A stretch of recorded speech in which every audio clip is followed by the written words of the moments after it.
जय श्री माता जी। बहुत बार ये सवाल पूछा जाता है कि अभिमान और स्वाभिमान में क्या अंतर है।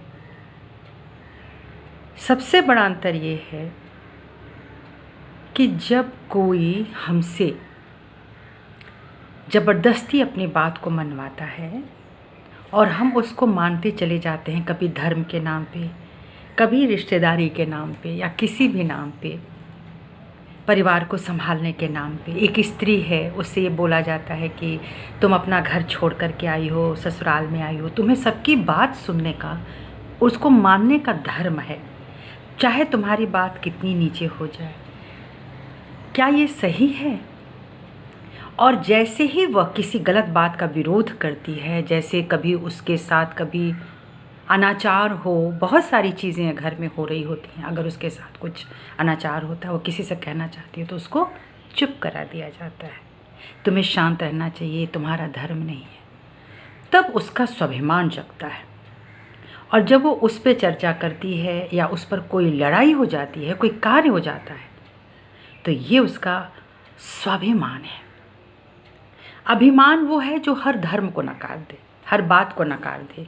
यह मुझसे नहीं होगा, ये हम नहीं जानते, हम नहीं कर सकते, ये अभिमान है।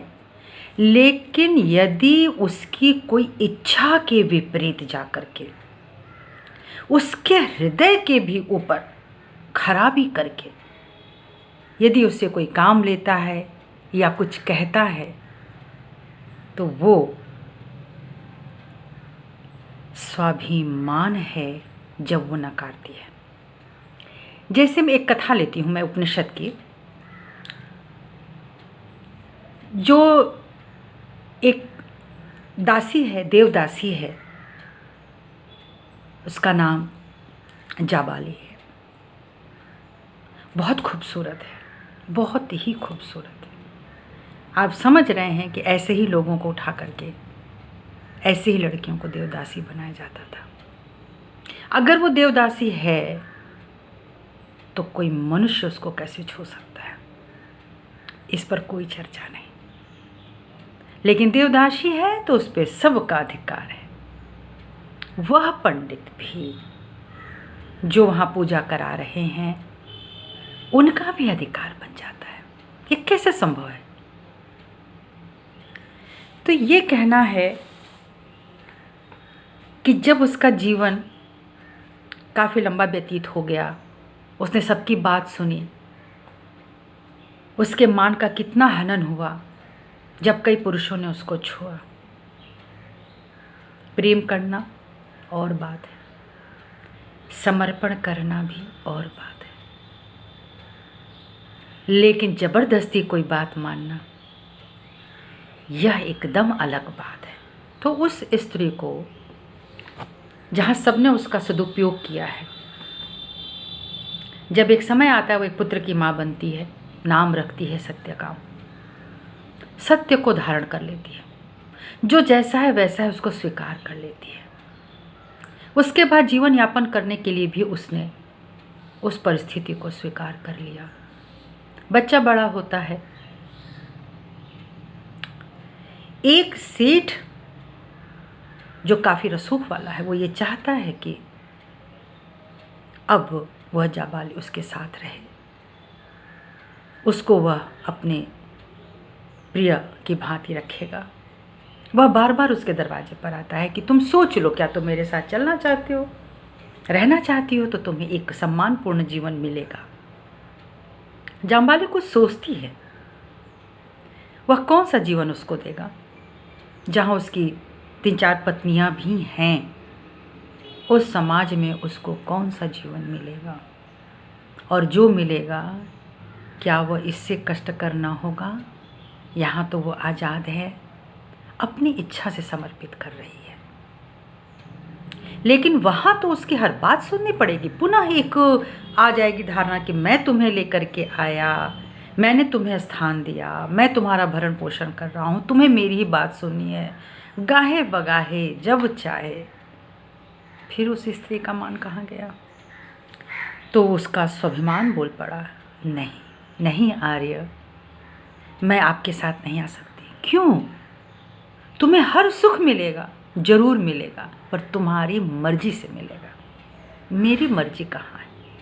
अब मैं अपनी मर्जी से जी रही हूँ, जीना चाहती हूँ। इन फूलों को पिरोती हूँ, मैं माला बनाती हूँ, डालती हूँ, पूजा करती हूँ अपनी मर्जी से।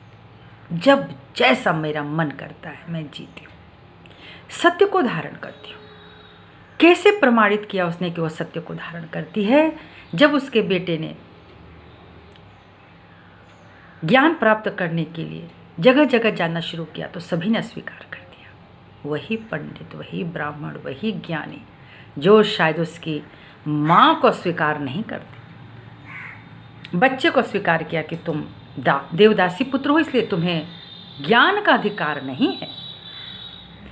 कितनी विभत्स बात है। वह बच्चा मारा मारा फिरता है, सोचता है, अंतर गहनता में चला जाता है, ऐसा क्यों है? ये धरती, ये आकाश, ये संबंध, ये चीज़ें, ये नकारना स्वीकारना, तो इसके पीछे कौन है, क्या है? और जब वह गौतम ऋषि के सामने जाता है, गौतम ऋषि जब उसको बोलते हैं कि जाओ अपने पिता का नाम कुल गोत्र लेकर के आओ, तब मैं तुम्हें दीक्षा दूंगा। यह ज्ञान ऐसे नहीं मिलता है, ब्रह्म ज्ञान।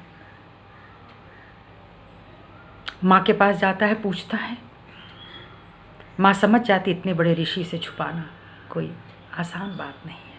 वो कहती है, जाके बोलना तुम्हारी माँ ने बहुतों की सेवा की है, तुम किसके पुत्र हो यह बताना उसके लिए संभव नहीं है। कितना बड़ा सत्य है, कौन स्वीकारता है? वह बच्चा जाता है और अपनी बात को कहता है, मेरी माँ ने कहा तुम्हारे पिता का कोई नाम नहीं है, तुम्हारा नाम केवल सत्यकाम जाबाल है, क्योंकि तुम देवदासी जाबाली के पुत्र हो, यही तुम्हारी पहचान है। पंडितों ने थू थू करना शुरू किया जो उनके साथ थे। गौतम ऋषि ने कुछ समझा। ये थे वो ज्ञानी कुछ लोग जो वास्तव में धर्म को समझते थे, जो वास्तव में वेद को जानते थे, जो वास्तव में विदमय थे, जो वास्तव में वेदांती थे। उन्होंने क्षण भर में सब कुछ समझ लिया कि वह दासी सत्य पर खड़ी हो गई है। उसने अपना पूरा जीवन केवल सत्य के लिए जिया।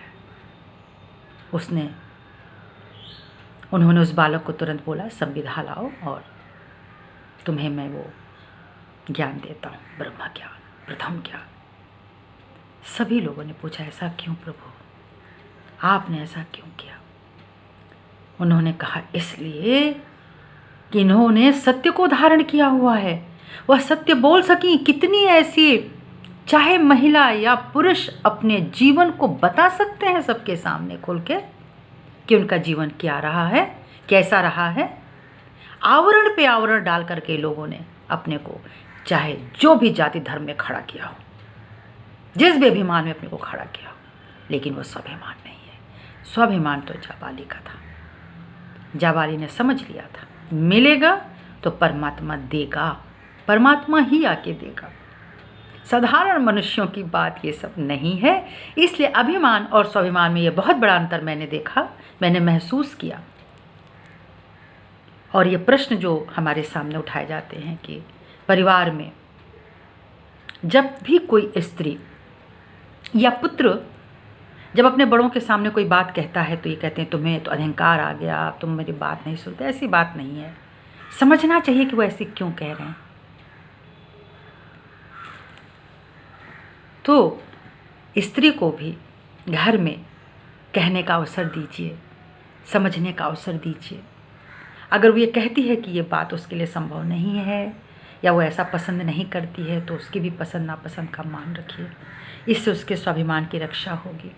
नहीं तो आगे चलकर यही घर टूटते हैं, आगे चलकर यहीं पर घर के वृद्धों को विश्राम नहीं मिलता, आराम नहीं मिलता है। तो समझना है स्वाभिमान और अभिमान में बहुत बड़ा अंतर। जय श्री माता जी।